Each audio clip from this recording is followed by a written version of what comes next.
2011 വെറും 2 സീറ്റ് ഭൂരിപക്ഷത്തോടുകൂടി കേരള നിയമസഭ election ജയിച്ചാണ് UDF അധികാരത്തിൽ വരുന്നത്. എന്നാൽ അവരുടെ നിയമസഭാ നിർമ്മാണത്തിന് മുമ്പുള്ള 10 ദിവസങ്ങൾ എങ്ങനെയായിരുന്നു എന്നുള്ള ഒരു അവലോകനം നമുക്ക് ഈ വീഡിയോയിലൂടെ ഒന്ന് കാണാം. 2011 മെയ് 13 13-ാം നിയമസഭയിലേക്കുള്ള വോട്ടെടുപ്പിന്റെ ഫലപ്രഖ്യാപനം നടന്നത്. 2 സീറ്റിന്റെ പിൻബലത്തിൽ UDF 72-68 സീറ്റ് നിലയിൽ ഭരണം നേടുന്നു. പക്ഷേ മന്ത്രിസഭാ രൂപീകരണം പൂർത്തിയാക്കുന്നത് പിന്നെയും 10 ദിവസം കഴിഞ്ഞ് മെയ് 23-നാണ്. ഇതിനിടയ്ക്കുള്ള ഈ 10 ദിവസം എങ്ങനെയായിരുന്നു എന്ന് മറന്നവർക്കും അന്ന് ഇതൊന്നും ശ്രദ്ധിക്കാൻ മാത്രം പ്രായമാകാത്തവർക്കും വേണ്ടിയുള്ള ഒരു ചെറിയ ടീസർ മാത്രമാണ് ഇപ്പോൾ നമ്മുടെ മുന്നിൽ നടക്കുന്ന UDF-ലെ പൊട്ടിത്തെറികൾ. അന്നത്തെ മാധ്യമ വാർത്തകളുടെ ആർക്കേസ് തപ്പിയാൽ കാണാം ആ 10 ദിവസത്തെ ഇടവേളകളില്ലാത്ത ലൈവുകളുടെയും ബ്രേക്കിംഗ് വാർത്തകളുടെയും ടെൻകണക്കിന് ടേപ്പുകളും പത്രക്കട്ടിങ്ങുകളും.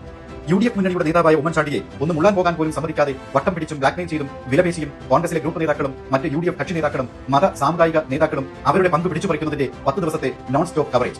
അധികാരത്തിലേറിയിട്ടും ഇത് നിന്നോ? ഇല്ല. ആ 5 വർഷവും അത് തന്നെ തുടർന്നു. 2016-ലെയും 21-ലെയും സ്മൂത്തായ ചടുലമായ മന്ത്രിസഭാ രൂപീകരണം മാത്രം കണ്ടവർക്ക് മേൽപ്പറഞ്ഞ 2011-ലെ വാർത്തയൊക്കെ ഏതോ പ്രാകൃത നാട്ടിൽ നടന്ന കഥ പോലെ തോന്നിയേക്കാം. പക്ഷേ ആ 2011 തന്നെയാണ് ഇപ്പോഴും UDF നിൽക്കുന്നത് എന്നതിന്റെ തെളിവാണ് ഇപ്പോഴും നമ്മൾ കാണുന്നത്. ലൂസിഫറിലെ മരുമകൻ പറഞ്ഞതുപോലെ അതാണ് IUF. ഇവരും നന്നാകില്ല, ഈ നാടിനെ നന്നാകാൻ അനുവദിക്കുകയുമില്ല. വോട്ട് ചെയ്യുന്നതിന് മുമ്പായിട്ട് നല്ലപോലെ ചിന്തിക്കുക. നാടിന്റെ വികസന തുടർച്ചയ്ക്കായിട്ട് LDF നോട്ട് ചെയ്യുക.